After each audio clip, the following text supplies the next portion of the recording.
All right, so on this video, what we want to speak about is a topic that's close to my heart, dear to my heart, and I actually think about this all the time, is sow what you reap, or what you reap is what you sow. Oh, yeah. So And basically that's about, there's different things, ways that you could talk about it. An idea of it is just putting a seed in the soil, in the ground, watering it, nurturing it, and then later on you get a plant, you get a tree, and that tree later on bears fruit. Correct. And sometimes that takes time. Yeah. Yeah, it could take some time. It always takes Definitely. time. But that's the whole point in reaping what you sow. And it can go in a negative context and a positive, right? Correct. So even in a negative context, you could, and that he was explaining too, is karma. Like you could reap what you sow by saying something you shouldn't have said, or doing something you shouldn't have did, and think that you got away scot-free, and then later on that shit comes back and bites you in the ass. It happens a lot more often than you think, and it happens quicker than you think also, or at the worst time possible. And reaping what you sow, karma. Some people don't believe in karma, but they believe in you reap what you sow. What goes around comes around. Coming around. Those are all those same similar things. I believe. I guess I believe it. I mean, I do actually. I live my life by it because I don't want to put out bad. I said, people say like bad juju. I don't want to put out bad vibes or bad energy because I think that's what I'm going to get back. Correct. And especially I worry more about it now as having my son, a kid, yeah. And I'm like, damn, I don't want my bad karma or whatever to go to him, especially. You know what I mean? And I don't even know if that's a thing, but I know it actually does. Yeah. So I'm more worried about it now than I was magic or when anything. I was young. It's not and magicians. It's not believing in magic, but if you actually, if you believe in the Bible, stuff like that, the Bible talks about it. So 100%. That term is actually a biblical term. It is, for sure. So 100%. I know a lot of people don't know that, but it's a lot of things we say actually comes from the Bible. But sowing what you reap.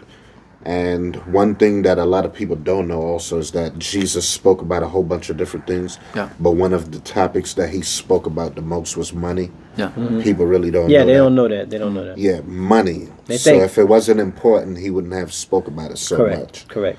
It is important. So sowing what you reap, it's important. I think as far as nowadays we think about investments. And then sowing the seeds. So right now the hot topic is like crypto. Mm-hmm. So you make an investment for like 5 years, you just keep investing into it, and maybe 5 years down the line it gives you something more. Or a tree, you sow a coconut tree or a mango tree. You put that seed in the ground, and later on, years later, it gives you a tree, it gives you fruit. You can sell the mangoes. Sell the tree. That tree gives you shade. You can sit under it. You know what I'm saying? Yeah. So, everybody these days too, they want immediate gratification, right? Instant gratification. Yeah. And it's not always, some things are, especially nowadays, like we were just talking about it. I don't even know how many streaming services I have. But because I need it on demand, or I need everything right now, I mean, binging TV shows or a video game, I can just stream it off of something, right? So entertainment-wise, it's all right in our face. Money-wise, I don't even see my money anymore. I just immediately just put my card in. I don't even know what the hell's on that shit. Boom, pull it out. So overall, everything's very instant. Everybody wants to be gratified right away. And some people are materialistic. They buy 100 things for just to fill a void.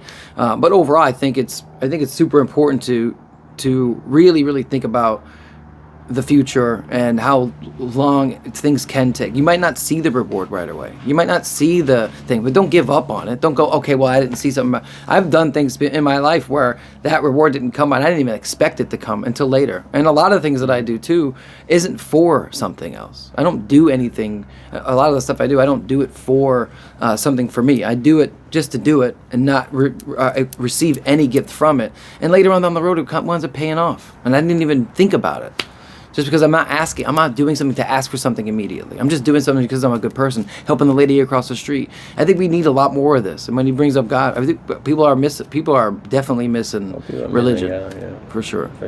Yeah, reap what you sow. You can't, sometimes it's going to be instant, sometimes it's going to be delayed. I just think you should put out good energy, do good things, if everybody was doing good things, then we'd have a better place. So I don't want to sound like a like I'm trying to be like everybody's gonna be happy and good. Right, but if we all started to do these little things, like even it's just like dumb shit, like holding the door for me is like I hold the door, somebody hold the door for my wife when she's walking in with a bunch of bags, right. And it's like I think about these things constantly, right? I do them for that. I do them because I'm put in the seed, and I don't want to say it's like thought about, like, so because when you put in the seed, you got to know how to water the seed, you got to know what seed it is, you got to know what type of sun it needs, you got to know how to nurture it, so you got to know these things. So when I lay down my seeds, I want to see where they're going to go at in especially in my life, because that's pretty much what I can control. So it's the same thing when I go to somebody's house or older lady's house.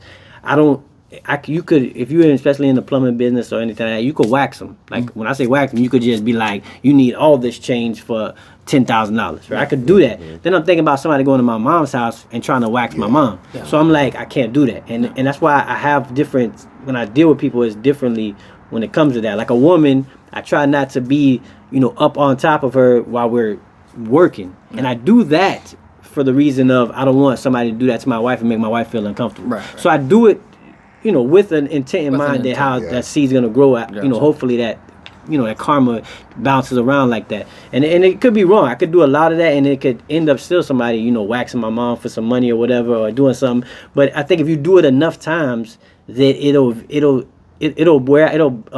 play out for you the right way. Like you'll get those things. I feel better about doing them. Plus, everything starts out small. And it's just like, I think those are just little shit. Yeah. I know when we talk about it, we talk about like, the investment. We put $5 into Apple today, and 30 years later, we're going to be rich, right? That's the ones everybody wants to talk about. And I get those too. But those are important too. Yeah, but I think it's just daily life, doing daily shit. Every day. Like, just reaching out to people that you don't talk to all the time, or catching up with people and stuff like that that's all karma. Because eventually, like, you might be down that road where you don't feel like talking to nobody, and that person calls you and it's like, some random person calls you and like, man, how was your day? You're like, what the hell? Like, I never talked to this guy in 20 years or whatever. Right. Because you reached out before. You know what I mean? Like, it all is like part of life. That's why I say if you just put out the good energy and treat people good and do these nice things and do good things, because everybody knows what's good and bad. That's my thing too, is everybody knows what's the good thing. I feel like these days people are just confused on what's good and bad. They want to be the anti-hero. Yeah, they blur the lines. They want to. Sometimes it's a thing, but that's why you reap what you sow. You do reap what you sow. If you reap bad shit, you're gonna get bad shit done to you. I just believe in it. Yeah, I just thought of something real quick that I just want to throw out there. Yeah. Just to touch up on the point that you brought up, as far as having a son and everything and a family. So sowing what you reap also, and I also brought up investments. And I did bring up biblical stuff. Another thing about sowing what you reap is it's not always for you. It's for the people that's going to come after you also. Correct. Right. Sometimes the things that you do today might not affect you, but it might affect your son. Right. Correct. Or it might affect his grandkids and stuff like that. And I also hear you talk about legacy sometimes. Legacy and leaving a legacy behind. So, and the sowing and reaping is sowing and reaping, yeah. So that all kind of brings like kind of the same thing, right? It's like if I'm an alcoholic today, a lot of times, I'm saying, your kids end up growing up and following a lot of things that you do. You know what I'm saying? Because you sowed those seeds. Right. You sowed those seeds of alcoholism and all these addiction and all that. So none of these things is by coincidence. Yeah, that's why I don't believe that. The son goes to prison and the son is a... But it also goes into a positive way, too. If he sees you tipping a specific amount. Correct. Yeah. I'll tell you, like the story with my son. My son took my mother to breakfast the other day, and... he paid with his own little card. He's got his own little debit card that we gave him. He paid with that, and he told my mom, he says, listen, I want to give that lady a big tip. She was working all by herself. And my mom was like, what do you mean? He's like, yeah, my dad always leaves a big tip, like leaves a good tip for like a good waitress. And my mom was like, all right, well, we got to do this and work it out. I think the bill was like $10. He wanted to be like a $20 tip. because you know he don't have no concept of money anyways. But because he's not working every day. But he's like, you want to leave it a tip, right? And my mom was like, no, we'll do like your dad does, and we'll even out the bill, and we'll leave it like $10 or whatever it was. Yeah. So. And I didn't even know that. Like, we don't talk about it. I just do it every time we go, and I say something about it. Like, I'm like, you know, I'd be like, don't be cheap, man. Leave her a good tip. She was good. He's watching me, and it's like, so when you say that, I see all that. That was something you planted early that you didn't even know you were doing. If we all just live like that, I think we'd be in a better position, you know, with people and just how people get along and discrepancies and all that, and just living life in a... Can we all just get along? Can we all? Yeah.